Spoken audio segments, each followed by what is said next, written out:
Okay, so good evening, everyone. Welcome to another exciting meetup from Agile Leaders PH.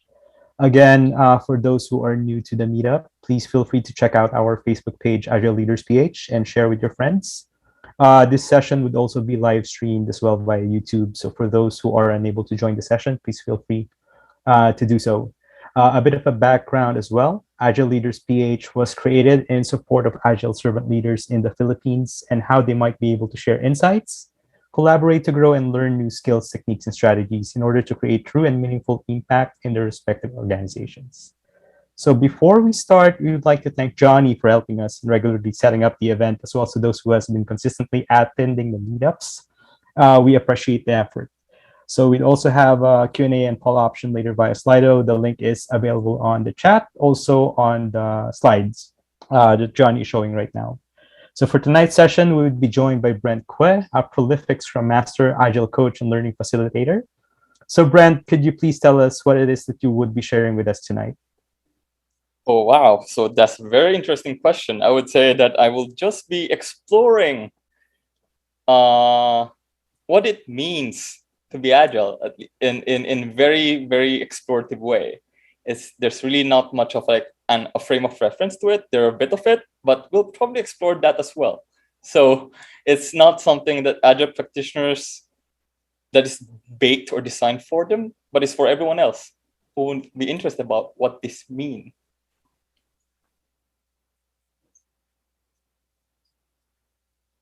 All right. Thank you, Brent. So do feel free to take it away. Wow, that's quick. And all right, so just to share a bit of what I'm going to invite you all to explore is that consider this not something that you would take away as how would I call this? Some sort of like the thing that you would like to easily teach others so immediate, but this is something that I would invite you to simmer on your own and reflect and consider, oh, so this is like a show and tell, like what we do during play, during a classroom, that I'm just excited to just share to you what I picked up from the last few weeks as I prepared for this. So, Johnny, I will now be sharing my screen.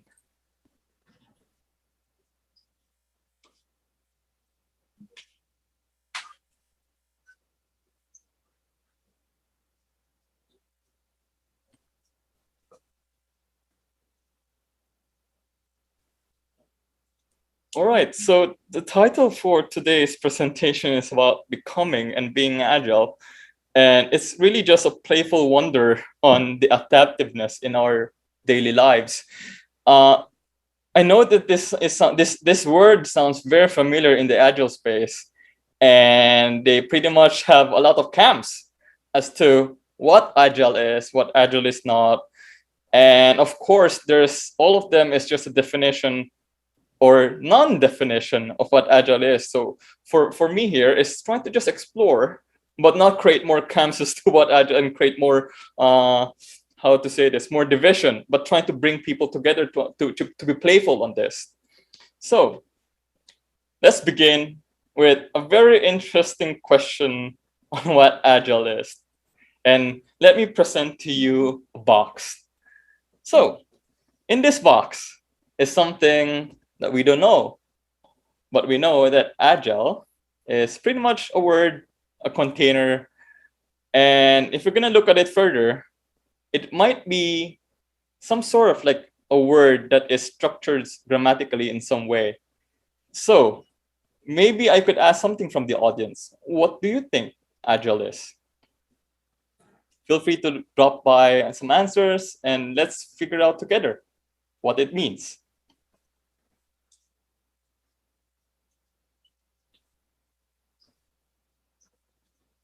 Silence could be an answer.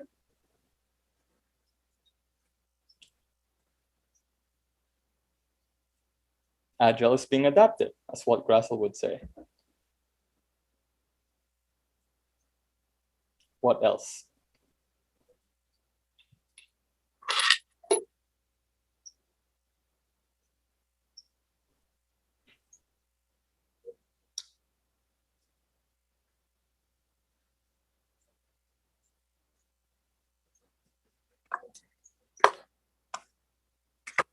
You are more than free to comment, Brad and Austin, on what you think Agile is for you. Agile is disruptive. Disruptive. Agile Yes. is a mindset. Mm-hmm. All right. What else? A The state values and of being principles. able to adapt quickly. All right. So Brad said adapt. Agile is a set of principles Yes. and values. All right. That is If very we, familiar in the Agile space, at least coming from the yeah, Agile Manifesto. All right. More. if we bring it It's to the workplace context, it's more of the ways of working. the It's ways of the working. ability to respond to changes, yeah, and being able to deliver fast. And able to deliver fast. All right. Louis Marie Dalufan said it's inspect and adapt. Wow. Okay. So we have a salad of meaning here. And I just want to like consider, okay, now that we have a hodgepodge of meanings that we are guessing what the container would have or would, we would like to explore further. But before we go to that, maybe we need to first consider the trap, the Chinese finger trap. I don't know if you know this. Pretty much a toy where you just have to meet together on the tip of the fingers in order to let go.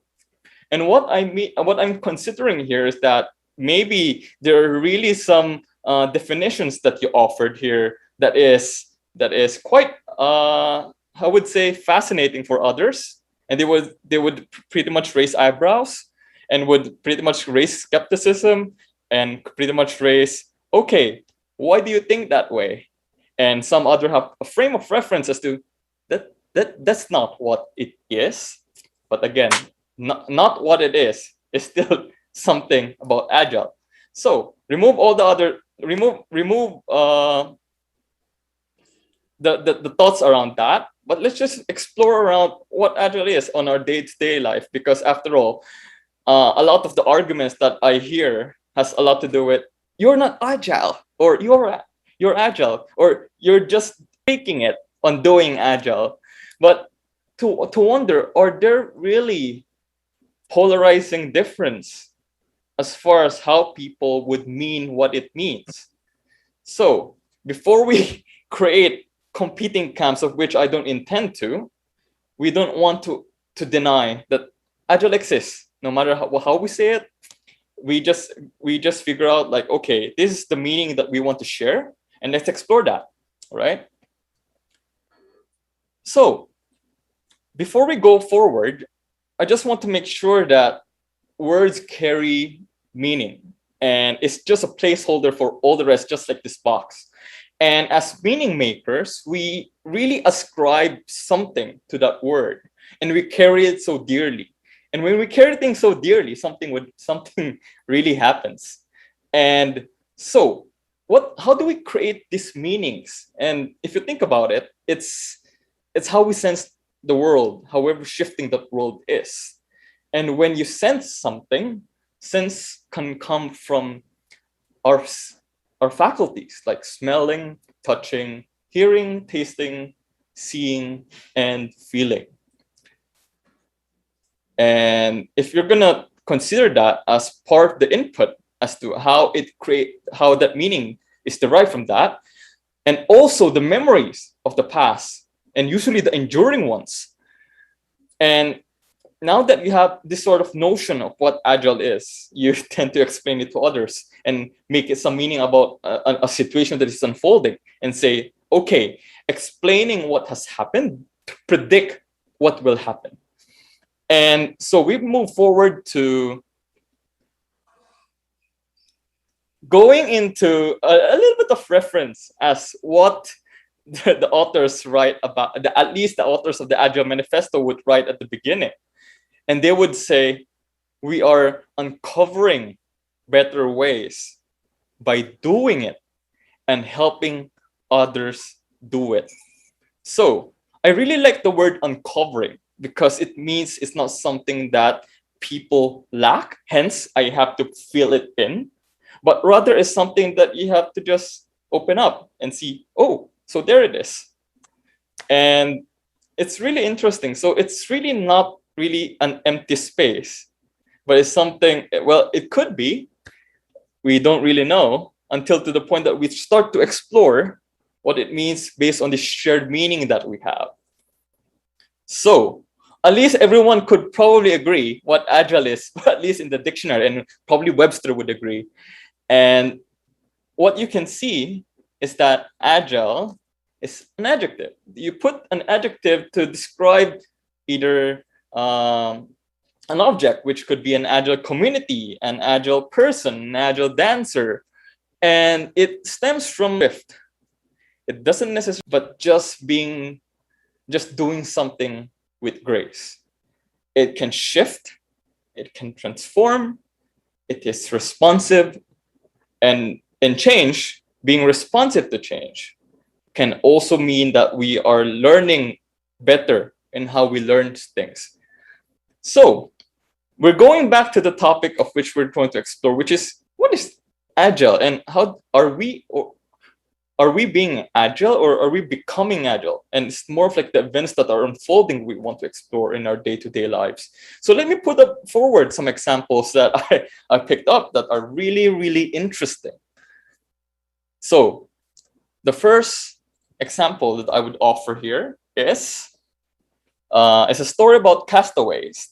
And I want to ask if people are familiar with William Golding's work on The Lord of the Flies. Anyone from the audience that is familiar with that word, or at least the book, by the way? So what we see here is that the Lord of the Flies story, I know it's a bit of a spoiler for this, is that before we go on, and that's the picture on the right, those are the kids that were described in the story by William Golding. And I want to share a bit of how this is a fictional story. At the same time, there's actually a real life castaway that happened that is very similar to the castaways that is described by in The Lord of the Flies, but they have different ways of behaving. So The Lord of the Flies is actually written as a background by William Golding. It was written around in the 1950s, so it was actually post-war World War II back then. And with all this witnessing, William Golding was seen to be very, very sad and depressed. He was actually somewhat like a jaded cynic, as reported. He was alcoholic and very prone to depression. So his mind's shifted into really thinking the darkest corners of mankind. And so he even made a statement like, I have always understood that the Nazis, because I am of that sort by nature. So the story revolves around kids who was cast away in an island after a plane crash. Surprisingly, only the kids survived. And there's this one character by the name of Ralph, and he has rules. In order for us to survive and be rescued, these are the few things that we have to do as a group. 1, we have fun. 2, we'll survive. And 3 is to make smoke signals for passing ships. And those are just the basic things, the basic rules of which that is set upon for people to abide with. And then during the onset of their castaway time, they figure out, okay, things are going well, to the point they started the cohesiveness of the society that they have generated has started to deteriorate as power struggles and paranoia of the beast starts to show up. And Ralph, being the leader, found out that it's just so hard to govern, and realized that there's the imminent chaos that is going through it because all of this, the erosion of trust.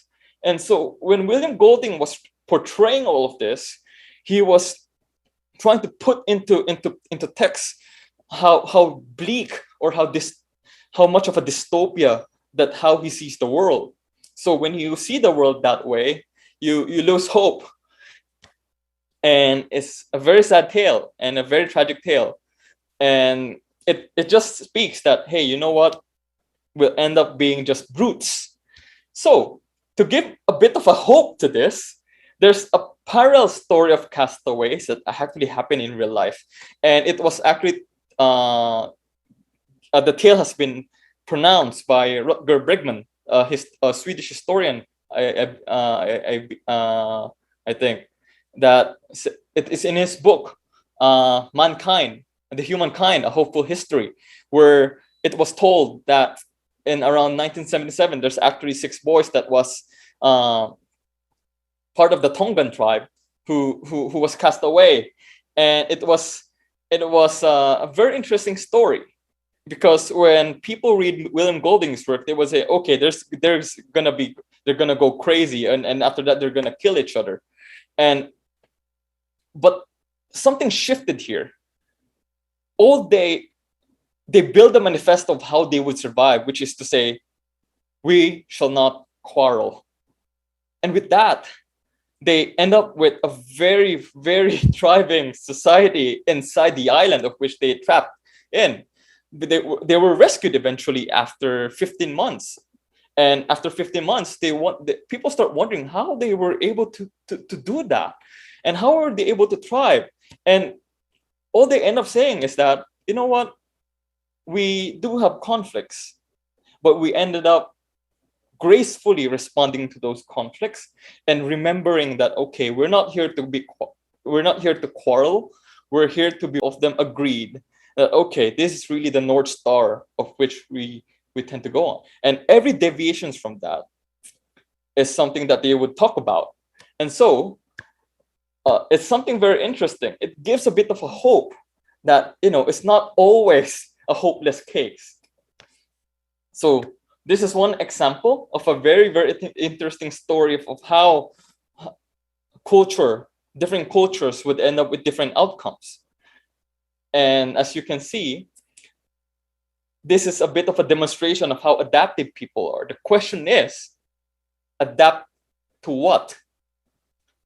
And so we put in a bit of I would continue a bit with a bit of my own personal story.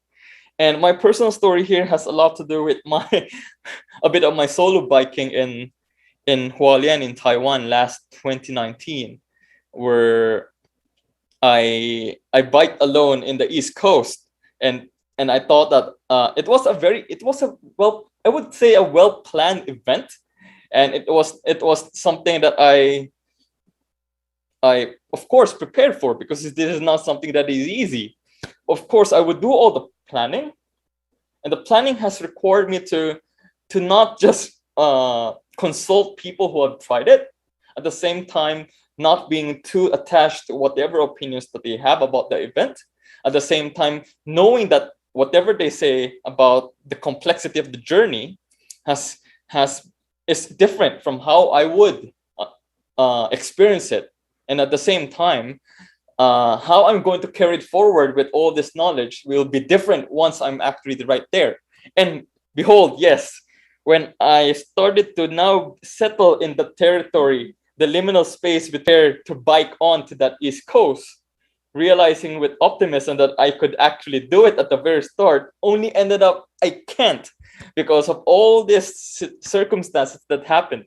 Though I would say it was quite interesting journey.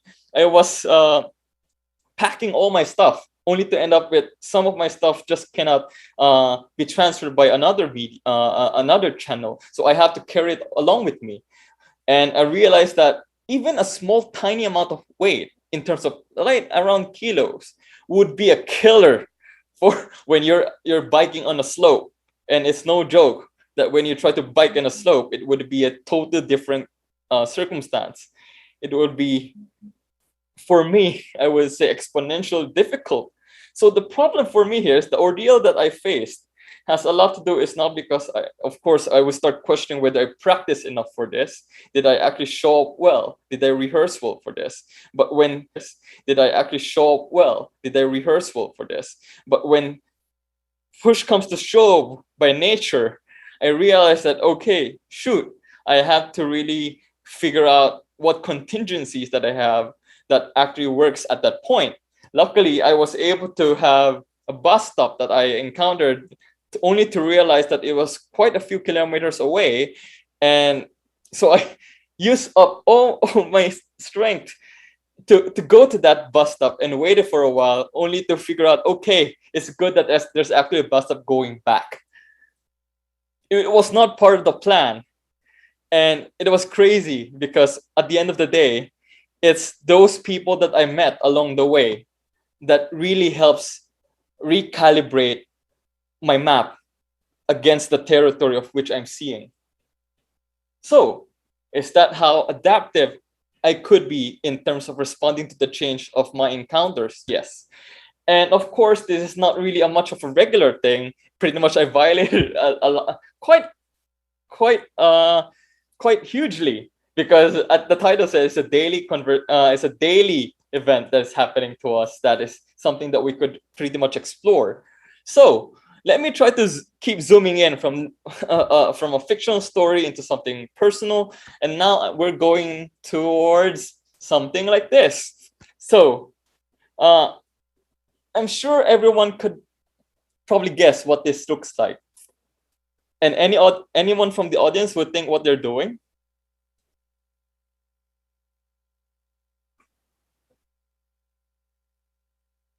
Chinese lion dance. Yes, it is. And this is actually happening in one of the cities in Metro Manila. And as you can see, the festival that made this possible is something that a lot of people celebrate on. Of course, there are really the formal events of line dancing, but who said that you have to have something, the costume, in order to do that?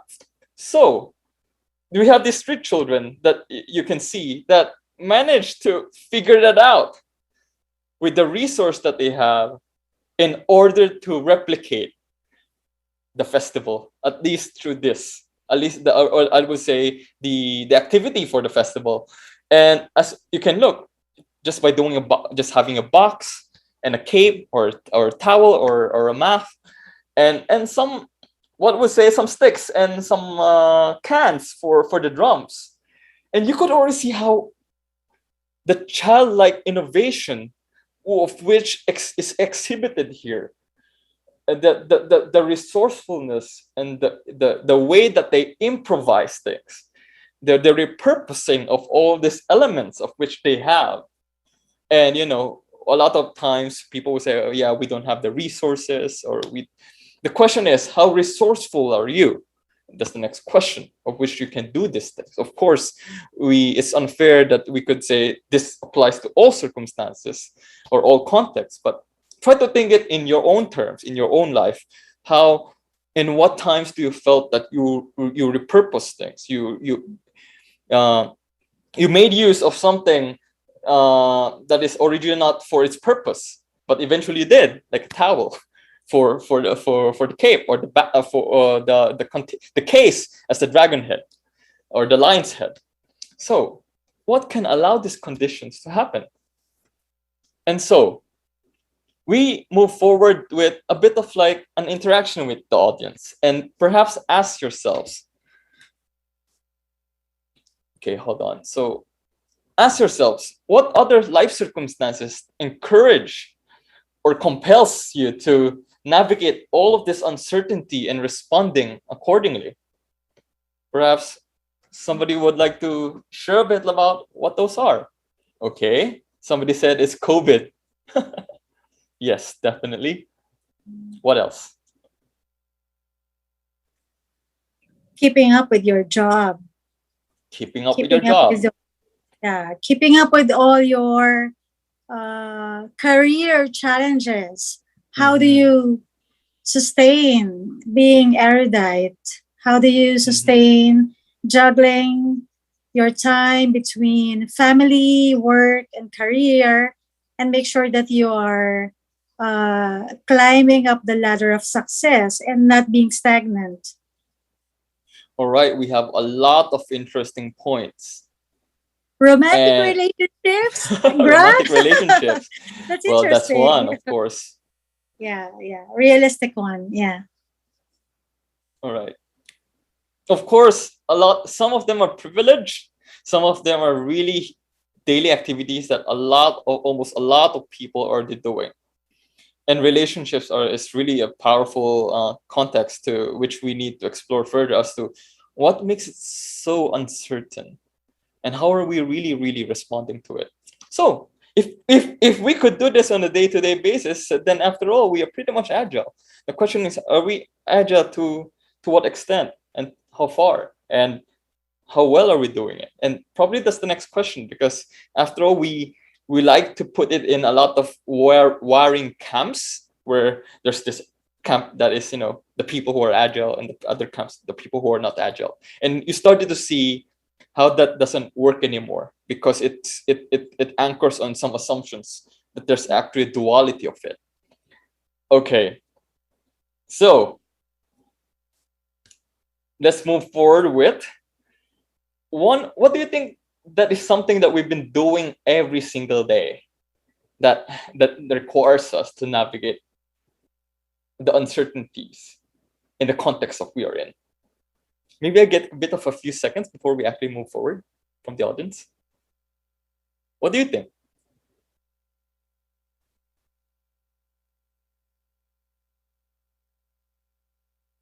Choosing what to eat.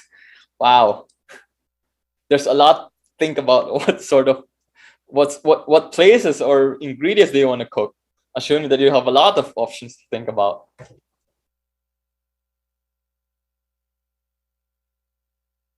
Choosing the next training and certification. Wow. All right. There's a lot of things to think about here. All right. What is something that we do every day? It's already hinted by one of the audience answers. So perhaps we could tap into that. What do you think?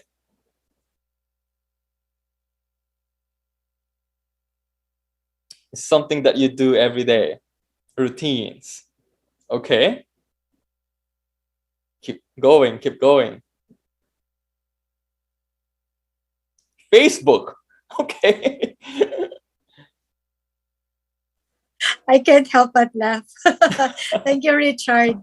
It's a reminder of life's reality. All right. So this is something that we have been doing every single day. And let me show you what it is. It's this. We are social animals, and we talk, we communicate. And of course, it's something that we do hopefully every single day. Or if you're not talking to somebody else, you're probably talking to yourself. And that's a bit of its own uncertainties. And that's something that you're trying to navigate from within. So interesting, isn't it? That an activity that we tend to do primarily every day is something that we have to be, how to say, agile about. So let me challenge you, put a bit of a pressure as to how you would respond to the following scenarios. And just think about how many multitudes of possibilities that could actually happen from this. So I will now move forward to the next slide, and I'm going to give some time for you to think what those answers are for you. So what would you do? And as you can see, the question is, you have a disagreement with a person on a topic that you are passionate about. Of course, you have so much passion to the topic. You care so much about it. And this happens. And the person is your most trusted colleague. What do you do?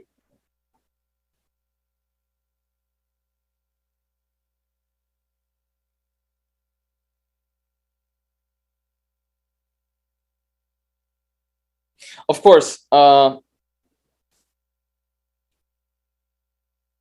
will be a mixture of answers of what should and what had really happened. And what should could be something that is still very futuristic, of which you have not really done, but of which you are striving for. That's fine. So one answer here is try to understand where they are coming from and empathize. Okay. A lot of really loaded words here. Be open and yet be careful on your next response to consider his sentiments. What else? Again, this is a person that you trust the most.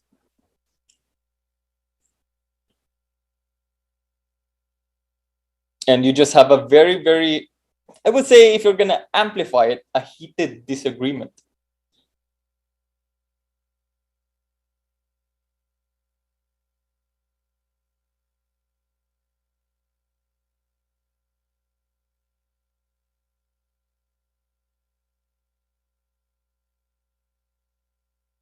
Okay, let's move forward with the next scenario. It's the same disagreement that you may have with someone with a topic that you're so passionate about, but to somebody else. And the person is a colleague you have difficulty working with. How would you deal with the disagreement? Oh, since it is your boss.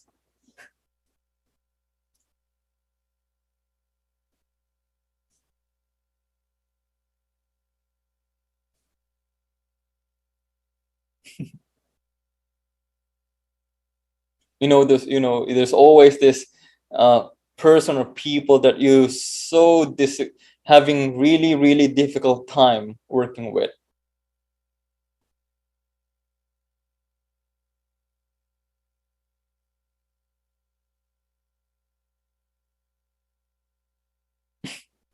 Do mental judo. Be objective and make the person feel you're not attacking that person.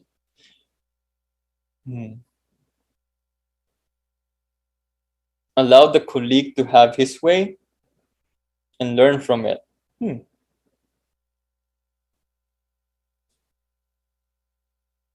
So there's a lot of different responses. It's not something that you get from a playbook.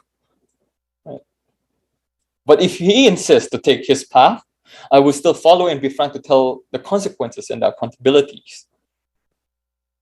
Rad said this radical candor. Thank you, Rad. All right. It gets a little bit more challenging here. And the person is your boss, whom you found stubborn and has a grip over your promotion. He ignores what you say, and he will threaten you if you're going to continue the disagreement.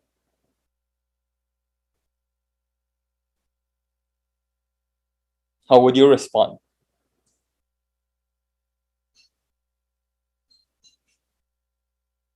Run the other way, Grab would say.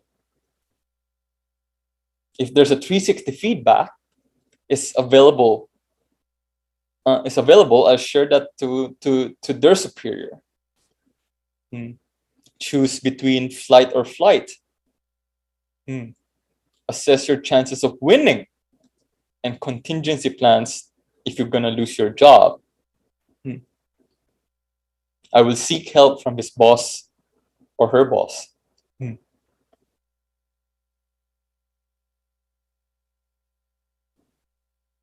Okay, we'll move forward with one more case. Consider those answers as the answers that you know. Don't lead the coup. All right, the next question is this. Same scenario, but with a person who is a stranger you just met in a workshop that you both of you are attending. How would you deal with the disagreement?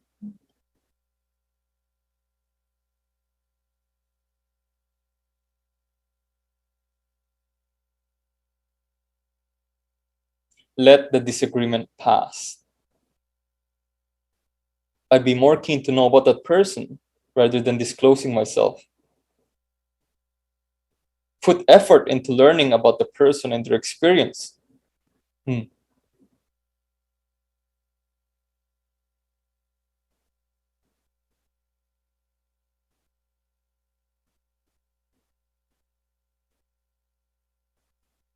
Reserve judgment till you have the facts you need. All right. So, thank you for the responses, and keep that in mind, because whatever you say is something that you probably would default to when the scenario would come, because these are the answers that you would anticipate for yourself when that event would arrive. And this is something that we would consider whether it's not necessarily about being right or wrong, but how does that impact for you and for the other person? So think about it. You shift your answers based on who you talk to. And to think about it, you are not you without the other person. So I could already imagine that we are playing a performance of roles here. And depending on who you talk to, depending on who you talk with, or talk down to, I know it's kind of like a very interesting phrase to say, would eventually tap into how you view the world. And that's your perception on the people that you work with. Of course, you could have a lot of people that shares, or how to say, that fits your mental model. But how would we shift from different models that you could have? And this introduces me, this I would like to introduce this. So, what do you see?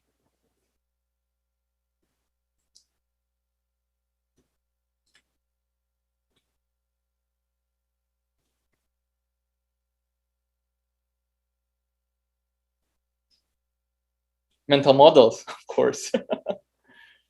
Okay, so a lot of times we have to try to go back into how we think what we think. And a lot of times when we don't do that, we resort to going to our default mental models. And when the event comes, you rise to the occasion with your default models. So people only see what they are prepared to see. This was at least quoted by Ralph Waldo Emerson. So how many times you always go back to your default mental model just because there was no there could be little preparation as to what other alternative mental models there would be. And a lot of times it's interesting because most of the time, and if we're going to be in the reactive mind, the impulsive mind, we tend to expect confirmation from the other. And when they are not confirming, you're going to wait until it confirms. So a lot of times it looks like this. So let's give an example. You just figure out that your boss or somebody else, let's say, let's talk about Agile, right? You're not Agile person, and the person would deny that because he has his own mechanism of how mental models as to how he sees himself and how he sees the environment that he's in. So you say, my boss is not Agile, so you just blame the other person for not being the definition of what Agile could be for him through you. And so what happens here is that you deny the person of his experience and his existence and his way of being by just saying that. And you leave to your default mental models, which is, I'm just going to live with this, right? And we have a lot of times when we have exercises like this. Let's think about let me try to offer some really interesting answers that I prepared and how I would simulate this. So a few ways would say, okay, passive aggression, which is to say, you speak ill about this person to others, like, oh, this person is not agile, this person is an idiot, he doesn't understand anything about agile, or he's unagile, right? Or another way of passive aggression would be, this person is an idiot, he doesn't deserve my attention anyway, right? So you avoid, but you engage in that person in your mind on this dojo of a straw man of a person where you beat that person up in your head because he's stupid, right?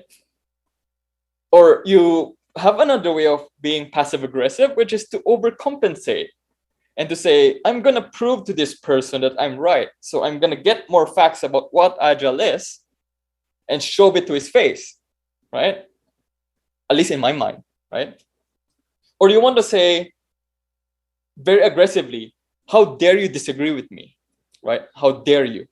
You just don't get it, right? You shouted, you throw tantrums, you get quite violent about the disagreement, right? Or on the other hand, we have this self-shaming, which is you avoid, you get out from it, and then you say, oh, woe is me. I always get stepped on. I always get disagreed upon. And it seems like the world hates me. No one seems to agree with me. No one seems to support me. And there's more to this, is why don't you appreciate how much I care about this topic? Or you would say, oh, this person is very close-minded. Why can't you just accept the evidence that's right in front of you? Can you see? Are you an idiot? And all this could happen in the mind, or that could happen just by saying it. And all of this surrounds on some very interesting mental models, because one, you could have a mental model that would suggest that the world is a dangerous and unsafe place. You trust no one. Or everyone is out to get me. So I need to always stay vigilant, right? It's easy for you to get shocked and be very reactive. This person is going to trick me. Or you think that life is a series of Hunger Games, and every man is for himself, and that you operate in a thinking of scarcity, that you have to have your own slice of the cake, however large it was, and you don't really care if other person would have it, right? Just get what's yours, and better if it's large, right? And life is lying, cheating, or stealing in ways that you could get what you want, or nobody cares. or life is black and white. If you're not with me, you're against me. So if you have all these mental models, you tend to start thinking about that. And you would say, oh, this is just one way of living and I'm doing it right. You're doing it wrong. And or people would say, oh, being vulnerable is weak, right? Because I get stepped on. So all of this shapes how you think. And when these are your default models, a lot of times your operating system would always confirm those models. Like, for instance, let's say somebody is kind to you, and you would always say, this person is kind because he's trying to get something out from me. And so you would say, I don't really trust this person. So you say, okay, I'll just wait until he betrays me, right? So you are still preparing yourself to be betrayed. So you behave in a way, you acted in a way that this person is not to be trusted, right? So with that, you have limited your options to what your default mental models would offer. And if it's not within those options, you added those options, which is also your default mental model. You just added more options of which you have not caught up from before. Like, okay, interesting. This person doesn't seem to fit all of this in my head, but I'll wait for it. I'm going to put a trap on that person, and I'm going to prove to you that this person is a fraud or something is a cheat. So because of that, it's still the main mental model. But for others, there are other mental models that is possible here. Like, for instance, there will always be a very complex character of this person of which I do not know yet. What is her story? Or another mental model would be, I believe that we could find harmony in this creative tension. How can we resolve this a lot more gracefully? Or I embrace the uncertainty of this situation despite the inherent discomfort. I know that we have to sit in with the suffering and figure out together how this is going to work out. Or you have more mantras you could hear, like you want to sell your cleverness so that you could buy curiosity or bewilderment. Or you would say, be the change you want to see in the world rather than wait for other peoples to act before you follow. Or I will start with trust, not wait for trust to be earned. So these are mental models that you could actually have for yourself. And how can you get this? You could actually get this from people you interacted with, because after all, you are talking to that person and that person is actually your mirror. And how can you get those alternative choices that could possibly happen? And with that said, I'm going to give a bit of another scenario of how this works. And imagine a multi-loop learning method, a mental model here is that we have a mental model which feeds in to how we're going to decide or predict something. And when you decide or predict something, you have unexpected outcome. That's your first loop.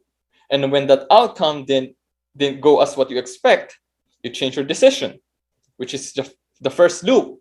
And that means that you fit reality to your mental model. You put the world into your head and thinking that that's exactly what reality is.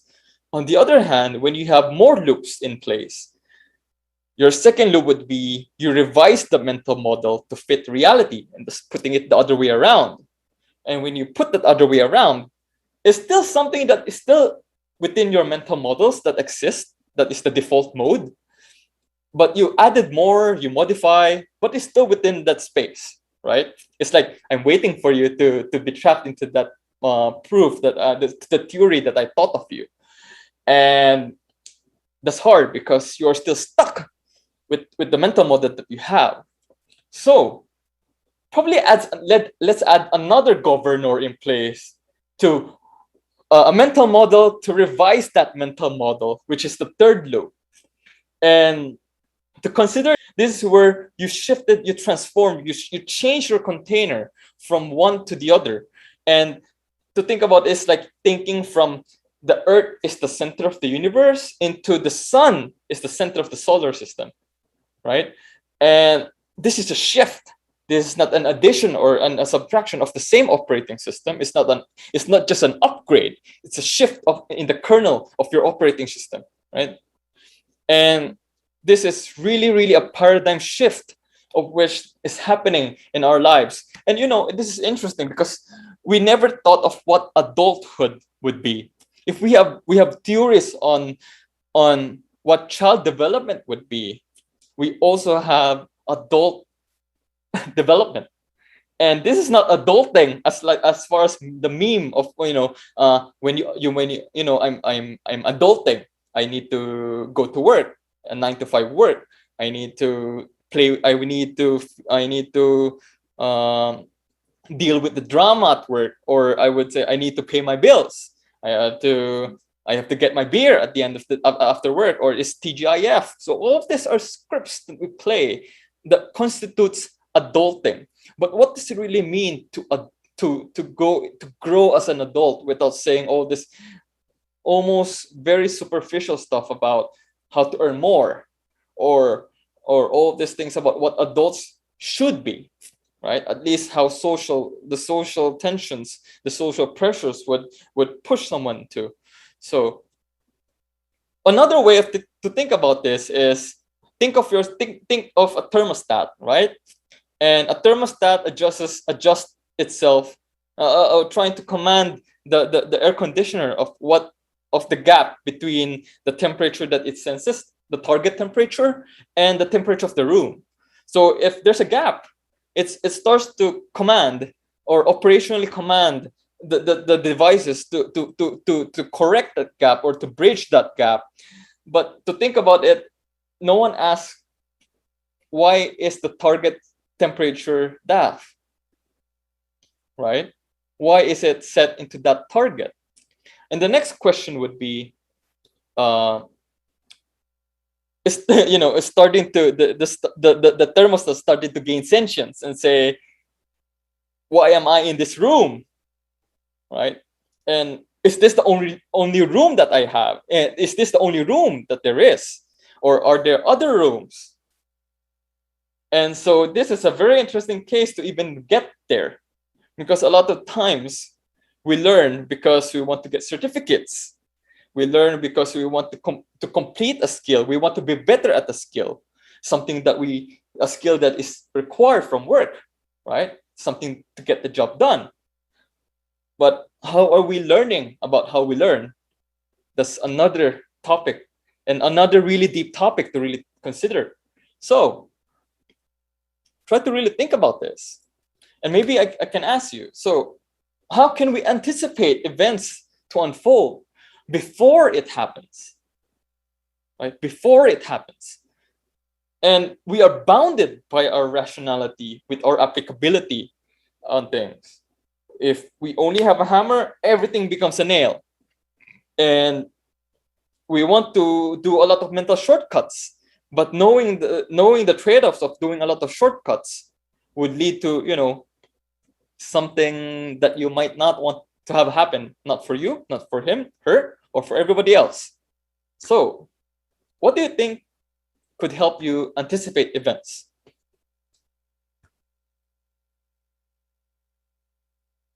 Before it happens, of course.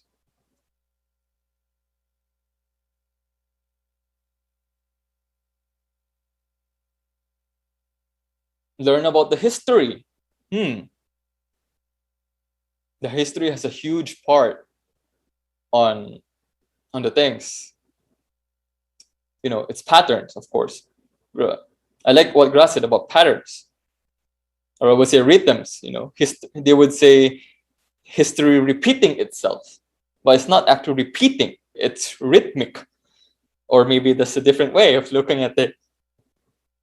Futures thinking, being erudite.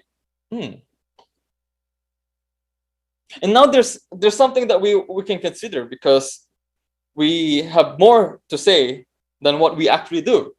So let's move forward with the next question. How can I learn this?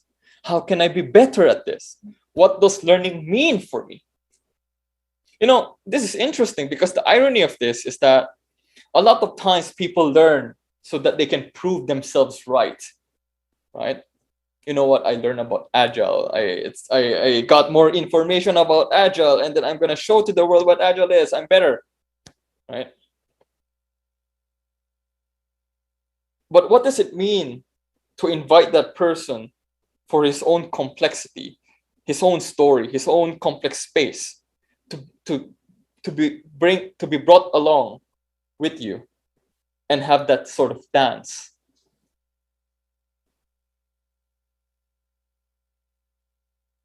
Right. So just think about these questions, right?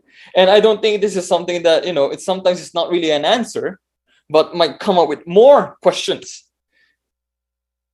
And you have to consider, if you're going to do a bit of a multi-loop, you might ask, what made these questions in the first place? Right? How was this questions given birth to? What assumptions am I making that led to this? And so we move forward with something that we could put into practice, which is habits, routines, and rituals. So a lot of times I would say we sleepwalk, or we say we operate too much in our mental shortcuts, and wake up, you hit your snooze, you check your phone, and those are the cues. And remember that in a habit cycle, we have the cue, the routine, and the reward, which is a bit of like a dopamine hit. Like, it feels good, right? Feels good doesn't mean it's really good and healthy for you, though, right? And it requires so little of energy and little much of your consciousness. When you go to the airport, or you definitely won't forget your phone, but because probably the passport would do, because you use your phone every day, and the passport you probably would forgot. And so it really depends, right? And the habits can turn into routines. Like, for instance, when you let's go to the gym. You put cues on triggering you to go to the gym to work out, but that's just you going to the gym as a habit. What you do as a workout, the series of workouts that you're gonna do, that's going to be a bit of a routine, because you start to be conscious about it, and it requires some metabolic energy that you have to spend. So what's the difference between a ritual and a routine? Ritual really is thinking, what's this habit? And what am I doing with this habit and this routine? What is this thinking about how I think, right? And the activities that are usually done here are usually journaling, or I would say reflective or expressive journaling. You started to think about what you did. How did that day go for you? Of course, it's better if you could share it with somebody, like having a dialogue with someone. How did my day go? And how did my presence impact you today? And now you start to see the shift on how people experience you, because you live in your own vacuum of your own thoughts. But you cannot live in the vacuum of your own thoughts, because after all, you always interact with one another. And how you impact one another is, of course, something that you could possibly ignore, because you just don't care. You just say, this person is again, but you blah, blah, blah. You blame that person. And when you blame that person, it's not your problem anymore, right? And a lot of times people stuck here. And when you blame that person, it's not, you definitely didn't really avoid that person. You end up with having this mental judo or mental fight with this person. You avoid that person. And when you avoid that person, you are using that energy to avoid.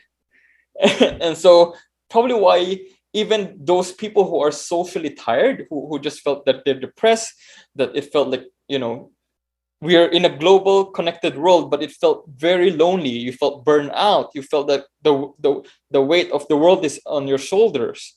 and you realize that, hey, no one seems to care and all of this. So everyone seems to have those mental model, and you carry your own weight, and people felt strong by that. People considered it as a badge of honor. So all of this are habits, mental models that you have. So how do we get out from that? What is the loop? Because running that loop requires energy. And when that energy is expended for that, you keep going down this. It's a spiraling downward or spiraling upward, I would say. It really depends on how you look at it. So start sitting down, and there's a certain virtue of slowness. In a world of that worships a lot of hurry, you need to hurry and do stuff. Maybe doing nothing and sitting down and really reflecting on how your day went and how you touch the lives of others in your purview would really help understand yourself as a person, and try to consider that. So to do that, consider this metaphor, because when we as social animals, we interact not with just the person but with our space, right? And there's this quote by Friedrich Nietzsche about the question, does it dance? Does it catalyze a joyful affirmation of life? Because a lot of times I think we are so good at being miserable, so good at putting suffering over suffering, that we forget what it means to find joy. And not joy with just with yourself, but joy as with you and the other person. And so when you are dancing together, you have this self and the other who are merging together to a point that you feel like it's just you have you have people who are watching you, and it felt like you're just one person. It's just a unified self, because without the other person, there's no you. And before I end my talk, there's just this one thing that I hope that would help you have something to think about. And that means that, there's what do you see?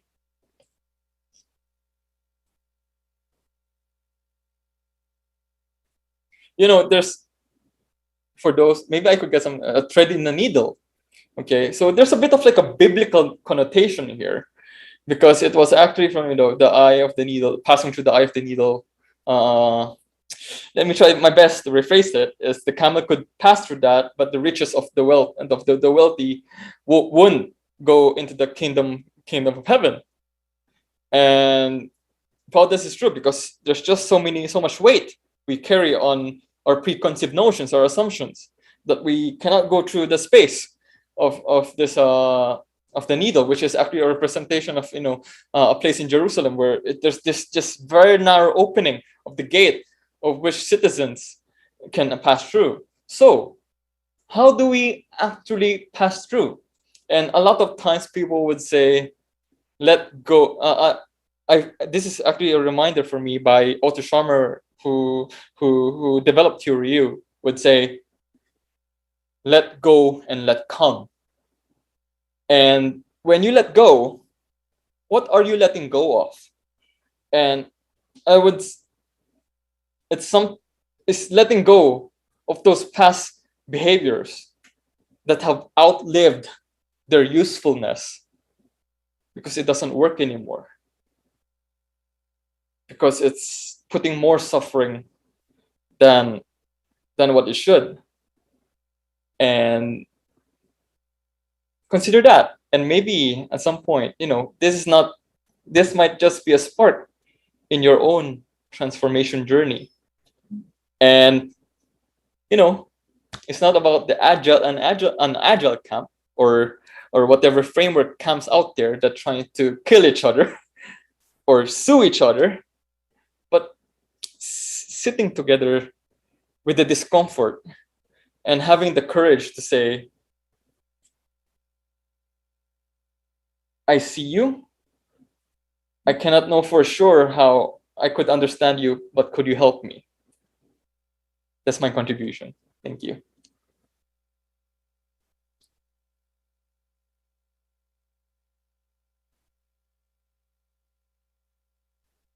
All right. Thank you, Brent, for that very insightful and engaging session. I'm pretty sure a lot of the attendees, ourselves included, were able to learn and pick up something new today. So that said, we would now transition to our Q&A session. So for those who haven't posted their questions yet, please refer to the Slido link in the chat and we would attend to your questions as we go along the session. Oh, So gee. yes, so we do have one question at the moment in our Slido. So the question reads, Chief Executive should hear more of these topics. What Okay, hold on. concrete Let me just turn off my screen so that I Okay. could see something. Okay, Johnny, I'm gonna close my screen now. There you go. Yep. So chief executives should hear more of these topics. What concrete steps should we do so that we can get our leaders to listen and go through these trainings? That's a very interesting question. It's a What led heavy up to that? question, actually. Well, the only thing you could do is extend a hand and say, "Would you like to come with me on this?" Of course, they would ask, "Okay, why would I?" Right? Or whatever response that they have, as long as you don't grip it, grip the hand. Yes. And so it's not easy. And maybe I could ask you, whoever answers that, who answered the question, what do you think that your chief executives that you know that should, you said should hear more about these topics? Because it seems like you're telling them that if you guess, or that's maybe me trying to brew my own assumptions. And now it's more of like sitting down with you, helping understand what led to that question. Thank you, Brent. So I don't see any other questions on Slido. I'm not sure if anyone has any questions they would like to follow on through via the chat. The silence speaks for itself, Brad.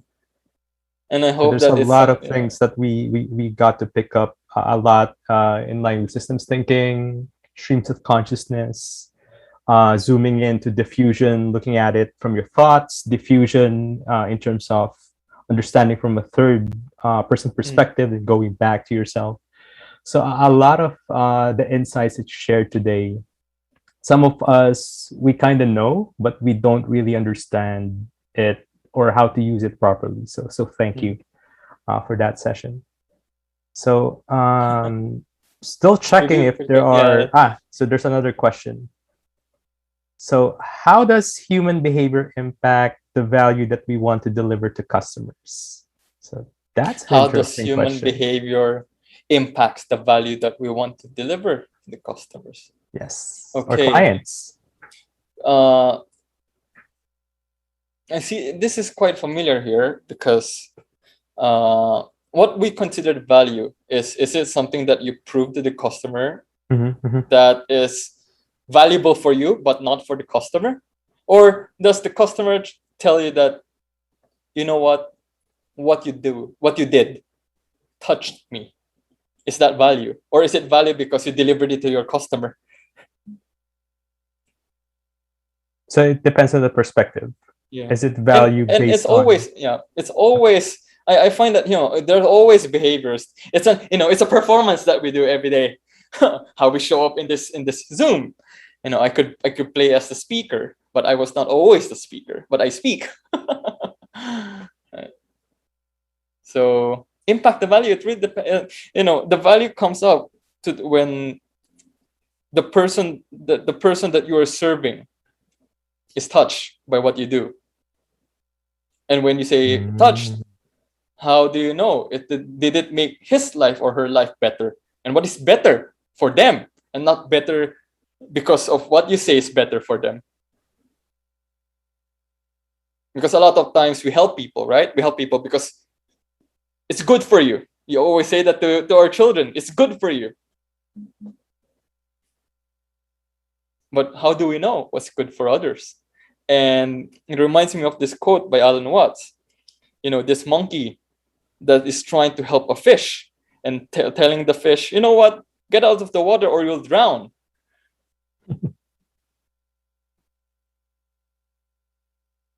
So what is helping? So yeah, thank you for that insight. And I do see Tristan shared it's design thinking. Yes, yes, it is. Service design and design thinking does align to what Brent had just mentioned. And also, I think, yeah. Yeah, go I ahead, think sorry. it's really good that we have words now from some experience, some demonstrations. Of course, but there's also the trade-off, because now you put labels on it. People started to have a lot of interpretation of those labels, and it causes a lot of conflict. And when conflict that is not processed well would lead to wars. Or worse, standardization. Or standardization, that my interpretation is the right interpretation. Yes. So there's another one, or two of them. So let's go to the first one then. So I want to know about culture. What is the good or best practice for cultural shift, like good communication, good upper management engagement with the team, etc.? Okay. I know that there's a lot of good intentions to this question, and I would believe that. And what are best practices anyway, and what shift do we want for a culture? And the question is, where do you want to go? Not just for yourself, but as an, you are a living system, and the organization is an amalgamation of a lot of living people. Some people will call them bureaucratic robots, or what, or you could call them zombies. But that's just us being quite unkind to the people that we work with. There's actually a word that was that I learned from my very close friend, sonder. And sonder means that there's a very, very complex story the other person would have that you are not seeing, but it's something that you have to appreciate. Something not have to, but you can appreciate. And when you meet someone in the office, you just met them. You are just a blip in their life, in the story of their life. So how can you tell them that they're zombies, or they're unagile, or all of these things? So good communication, good upper management. The question is, what is actually good communication? So try to think about that. And I think a lot of people would be very, very interested with, how do I listen more, or how could I actively listen, or how do I empathize with this person? And what do you use it for? Do you use it so that you could tell other person, you have to empathize, and a lot of times people do that. That's why when you learn something, it tends to be a more like, I'm in a position of authority to tell you that I know what empathy is. That's why I tell you about it. So just think about it for a while, what it means. And starting to think about that, it's starting to become a natural, it's trying to embrace your own hypocrisy. the irony of things. Yeah. Thank you for that, Brent. So the next question that we have are the immediate and effective measures of success for organizations who are undergoing agile transformation. Ooh. Undergoing agile transformation. What are the immediate and effective measures? Undergoing. What are the immediate and effective measures? It depends on what level they are already. Yeah. On the current state of their transformation, because there are certain stages of the transformation, diba? So it depends on where they are at in the transformation. It always go back to the loops, right? If you're only stuck on the second loop and saying that, yes, we're doing agile, and it's going to the second loop, it's like, okay, we're doing the practice of, let's say, Scrum, and we're doing the daily stand-up. Okay, we've bridged the gap. We have bridged the gap because we just did it. And the question is, or the next question is, are we doing it right? Oh wait, the first question, are we doing it right? And the next question is it the right thing to do? And then the next question is, what is right in this context? Yeah, that's why they have to keep in mind the inspection.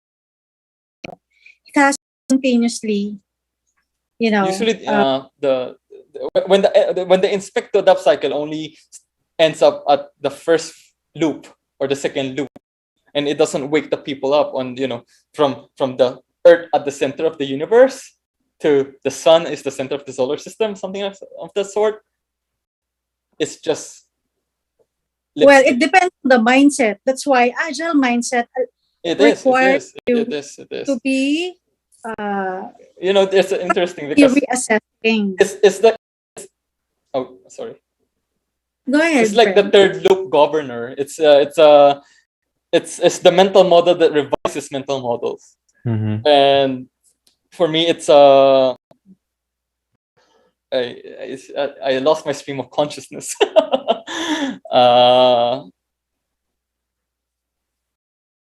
I'll get back to you again on that. For me, being agile is simple. You have to get better, and when you have that kind of the level of consciousness to get better, you're always inspecting yourself, assessing on where you are, how would you get better the next time, and you always co-create the opportunity for you to get better. Yes. Because you have the what better means. Yeah, it's not easy what better means for sure, because a lot of I truly believe that people always want to be better. The question is it just better for them because better means that I could be promoted because I became very good at doing the work? Or is it because I want to work well with others better? Or because I want to take my boss's position because that makes me look better? Or whatnot. So, and then it goes back to what better means.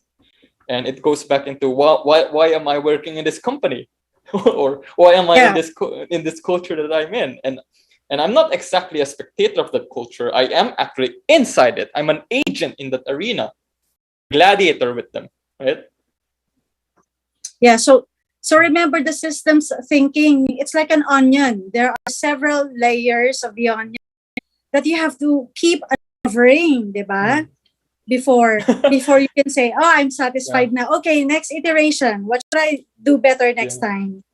I think it's a survival mechanism because take a look at this. When we go through our day, we never really figured how we consume things. Like, did people ask, okay, where would my mask go if I throw this away? Or if I'm going to earn much more, where would it go? It is just going to be put aside for future anticipations, but that also means that you're taking away from others. But I don't know, is that how it looks like? And what is our relationship with money? What is our relationship with the tray of eggs that declares that it's cage free? Or did you just trust that it's cage free? Are you sure how well fed the chickens are? We don't know. Yeah, but have you tried asking that question? But the tricky part, Brent, I would say, is when do you engage your critical thinking? Because at times you don't want to overthink. And when do you just simply think about things that, I just have to decide on this thing right away because I don't need to overthink this. This thing is a little bit complicated, then I have to do or engage my critical thinking. So it's a matter of when and why. Why do you have to exemplify that moment when you have to do critical thinking? Diba, kasi waste of time naman mag-critical thinking eh. Pero there are circumstances that really compels you to do critical thinking. Otherwise, if you let it loose or if you let it pass, parang, I let the opportunity go that way na parang, sayang if I have grabbed that opportunity. Scary to know ourselves. It's very scary, and I have to acknowledge that. To think about when COVID strikes and when we put ourselves into quarantine, we were only in a very limited space, and try to challenge yourself to detox yourself from the internet and just sit down and just felt the sensations about, okay, I'm sitting down, I'm feeling the pressure of my backside on the chair, or the wind that is flowing through the airflow that I'm feeling? Are we sensing this? How am I breathing? Am I breathing deeply? I mean, after all, we're not doing this because these are so automatic in our lives that we tend to forget, oh, we are taking this for granted. And we are not back. There's this analogy where there's this stick that is being thrown, and a lot of times the dog will always go into the stick, right? And when they chase the stick, they always go into where the stick goes. But there's a story. They said the lion would not chase the stick. It will go to where the stick has been thrown, the source. And that means that when you look within, it's really, really frightening because you don't know whether you know yourself very well. And that's okay. That's okay. And as long as we try and have the courage to do that, it's not easy. And asking somebody else to help you on that journey, like, hey, I don't know myself very much, and just interact with this person of how I am presenting myself, or how I'm showing up with this person is affecting, him or her would be rudimentary. It's not easy. I think we are so good at hurting others more than being and hurting ourselves than what I would consider flourish. How are we flourishing together? We hurt ourselves better. Oh, I know that this is not really a topic about Agile, but it's really day to day. At least Agile in the manifesto sense. Yeah. But it's something that I start coming to terms that it's not the lack of it or it. It's just uncovering it again. It's the kid that opened the Lego box and there's so many things inside the Lego and the Lego box, and they just play with it with nothing about I need to build a house. You just throw it away and they have something to build. Yeah. Thank you for that, Brent. So I think we have a last question here. So it says, how do we guide others into deeper thinking about this, especially in the workplace, in the context of someone who just works? So I think this aligns to what you just said about the usual organizational. Okay, right. Go back to what the Agile Manifesto would say. Yes. By doing it yourself, by doing it yourself, the deeper thinking, and helping others do it. And helping has a lot to do with the invitation. And there's a saying that you could always lead the horse to the waters, but you cannot force it to drink it. So why would you be so angry when the horse doesn't drink the water? So it's about you now. You felt insulted. You felt offended that the person didn't drink the water. You drink that water now. Be agile. Right.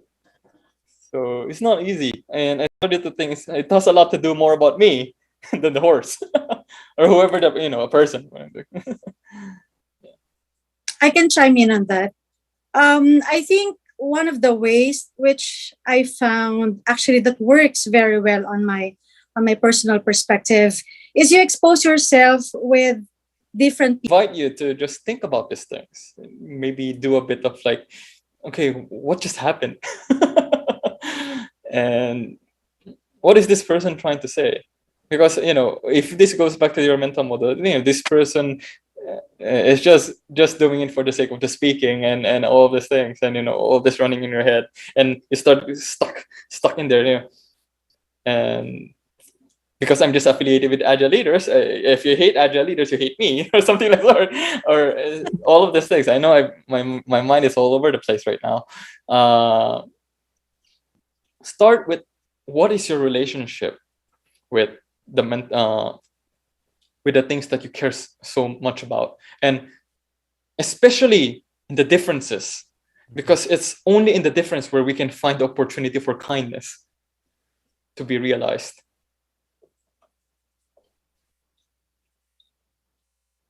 Thank you for that, Brent. Very insightful. So Austin, it's now the floor is now yours for any announcements that you may have for the next meetup. So excited for that. All right. So I'll Yeah. block myself out. No, tahawa ako kay Brent. I feel now contemplating on my personal thoughts as well. But thank you for that, Brent. It's You're always welcome. good You're to more than welcome. remind. Yeah, it's always good to remind ourselves about giving some time to reevaluate ourselves, our, I you was know, thinking that this could be the regular sprint retrospectives that is happening in a day to day and after yeah, sprint yeah, ends. true. Yeah. Oh no, it's not going to be an hour and a half. It's not going to be that. It's a retreat type. 6 months in a Yeah. monastery. It's in a And you temple. know what? The interesting part of that is when you give yourself the opportunity to reflect, you will also find yourself in a phase where you are inspired and creative, you know? And that will give you some opportunity to as well to think outside the box and whatever wonders that could possibly happen, you know. So thank you for that, Brent. It's a very reflective and insightful talk, I would say. I have benefited from your talk myself. And with regards to the announcement on our next meetup, we don't have a speaker yet, as always. We always look for the next speaker. So if you happen to be interested to speak in our meetup, feel free to approach any one of us. So in November, we're going to celebrate our 3rd-year anniversary. So kudos to our team for sustaining this kind of meetup. It was a very challenging goal, I would say. So I'm grateful for having Johnny because he actually inspired me to keep up with this meetup. I was supposed to give this up last year, diba? And Rad as well and Brent. So having a very supportive friends like them, to be honest, guys, I wouldn't be able to sustain this meetup kasi I closed this down I wanted to close this kasi toxic Toxic yung trabaho dito sa Singapore. So if I didn't have them, I don't think I would be able to keep this meetup. So thank you so much, guys. That's why we're going to celebrate our 3rd-year anniversary on November. So we're going to raffle some stuff. Not so grand. So don't expect yung mga malaking appliances. But we're giving away 3 because it's our 3rd year. We're giving away 3 Philips blenders, 3 Hario, the V60 drip set kasi coffee aficionado So ayun. And then I think about some other stuff I could send to the Philippines and medyo delayed nga lang yung distribution pero magra-raffle tayo. So you better not miss our next episode on November, and the people who will qualify on the raffle are the people who will, of course, stay until the end of the meetup. And the challenging and the fun part is please invite your friends to join, and then you're gonna double your entry to the raffle. Yay! So if you successfully invited your friends, ping me and then I'll check, of course, yung profile. Wag fake na email please. So I'm gonna validate your friend's profile in the meetup group, and then I'll double your entry. And then we'll do the live spin the wheel raffle draw. That's it. Thank you, guys. Okay, Anything so again, else? once again, Agile Leaders PH is on Facebook. So please feel free to join and share thoughts about this meetup. We are also live streaming YouTube. So please do like, share, and subscribe. And again, thank you everyone for attending. And we hope to see you all on the next meetup. So thank you, Yes. guys. Take care, stay safe and well, everyone, especially Bye, in the Philippines. everyone. Thank you.